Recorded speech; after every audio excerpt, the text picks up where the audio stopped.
Viewers আসসালামু আলাইকুম।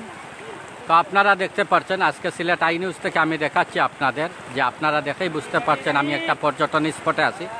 যে পর্যটন স্পটের নাম হচ্ছে বিছনাকান্দি পর্যটন স্পট। একসময় পর্যটকদের এই পর্যটন স্পট ব্যস্ততাপূর্ণ ছিল, কিন্তু বর্তমানে সেই পর্যটকদের ঢাকা মিল না। তারপরে আজকে কিছু পর্যটক এখানে আমরা দেখতে পাচ্ছি। তো এখানে আমরা কয়েকজন সংবাদকর্মী এসেছি আজকে এই পর্যটন স্পটে, বিছনাকান্দি পর্যটন স্পটে এসে আমরা বিছনাকান্দির বিভিন্ন ট্যুরিস্ট পর্যটকদের সাথে কথা বলে বিভিন্ন সম্ভাবনা নিয়ে কথা বলেছেন, সমস্যা নিয়ে অনেক কথা বলেছেন। তো তাদের সাথে অনেক কথা বলেছি। এই শেষ পর্যায়ে আমি সিলেট আই নিউজের লাইভে আসলাম। আসলে পর্যটন স্পটের এই যে এক ভাই আমার রংপুর থেকে এসেছেন। ভাই যদি বলেন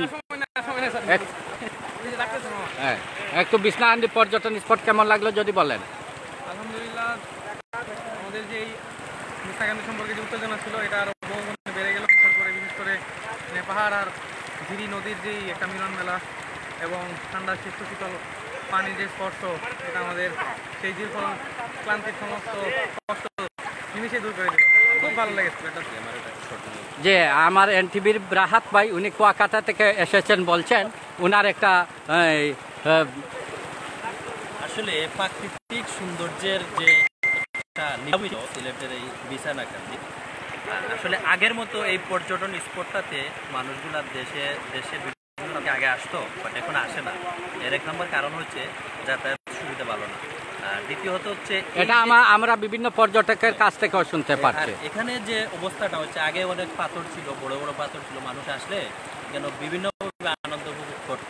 বাট এখন করতে আপনারা একটু পূর্ব দিকে চলে যান, এখানে গিয়ে দেখবেন যে স্থানীয় কিছু লোক স্থানীয় প্রশাসনকে ম্যানেজ করে হোক বা যেভাবেই হোক, ওরা কিন্তু পর্যটন স্পটের যে জিরো লাইনের যে পাথরগুলো আছে, ওই পাথরগুলা নৌকা দিয়ে নিয়ে যাচ্ছে, অর্থাৎ চুরি করে যেটাকে বলা হয়।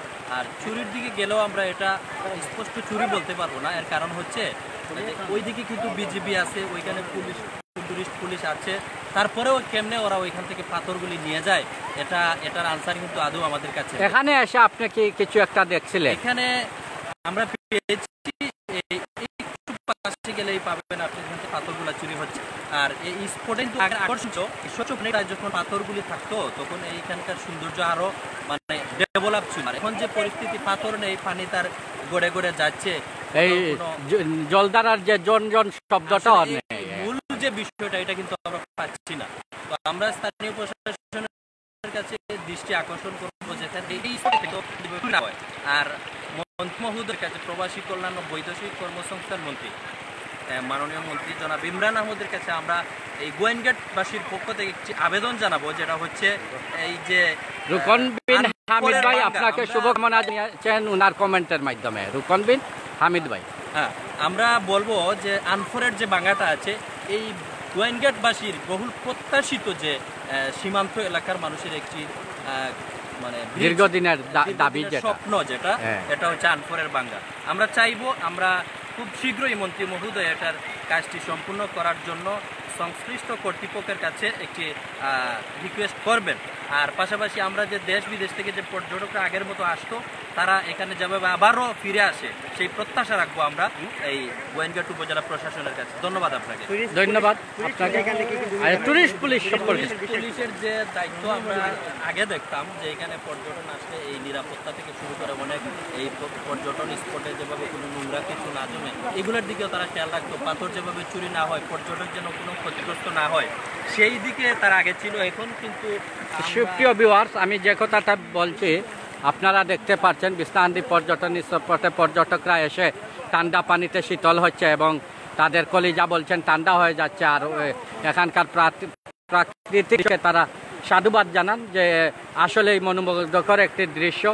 আসলে আপনারাও দেখতে পাচ্ছেন, আমি দেখিয়ে দিচ্ছি আপনাদের এই বিছনাকান্দি পর্যটন স্পট এই এক সময়ের গোয়েনঘাট উপজেলার একটি অন্যতম পর্যটন স্পট ছিল, যেটি এখন বিভিন্ন কারণে এই পর্যটন স্পটে যেখানে পর্যটকদের দেখা মিলছে না, পর্যটক করায় বুকছে বিভিন্ন দিবসেও, ছুটির দিবসে পর্যটকের খুব একটা দেখা যায় না, পর্যটক দেখা মিলে না। তারপরেও কিছু কিছু পর্যটক আসছেন, আপনারা দেখতে পাচ্ছেন। আমি দেখিয়ে দেওয়ার চেষ্টা করছি এবং বিভিন্ন দেশের বিভিন্ন প্রান্ত থেকে পর্যটক এবং ঠান্ডা জলে গা ভিজিয়ে স্নান করছেন এবং নিজের স্মরণীয় করিয়া রাখতে এই মুহূর্তটি, প্রিয় মুহূর্তটিকে স্মরণীয় করে রাখতে বিভিন্নভাবে বিভিন্ন অ্যাঙ্গেলে ছবি তুলছেন, জল নিয়ে খেলা করছেন। আমরা বিভিন্ন ধরনের বিভিন্ন মুভমেন্ট আমরা এখানে এসে দেখতে পারি। আমরা আজকে 5 জন সংবাদকর্মী আমরা এখানে এসেছি বিশ্রান্তি পর্যটন স্পটে।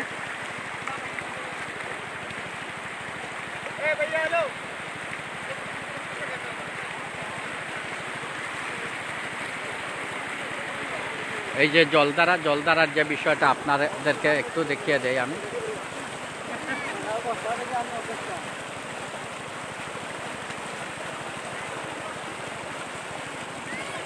ভ্রমণ পিপাসুদের জন্য এই বিশ্রান্তি পর্যটন স্পট অত্যন্ত আনন্দদায়ক একটা পর্যটন স্পট এটি।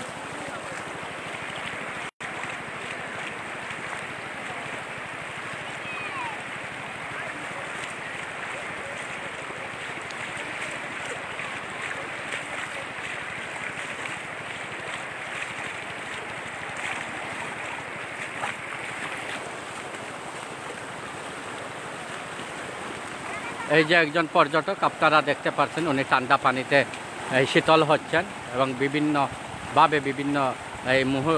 এই মুহূর্ত স্মরণীয় করে রাখতে সেলফিতে ব্যস্ত আছেন এবং উপভোগ করছেন খুব সুন্দরভাবেই উনি।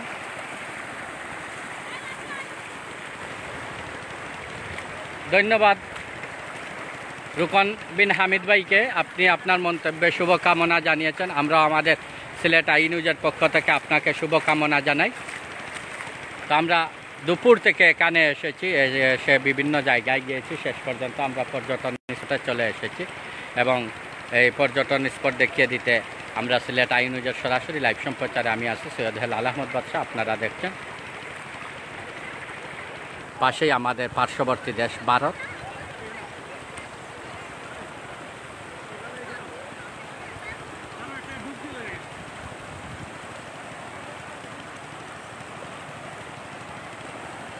সবাইকে শুভকামনা জানিয়ে আজকের লাইভ এখানেই শেষ করছি। আল্লাহ হাফেজ, আসসালামু আলাইকুম।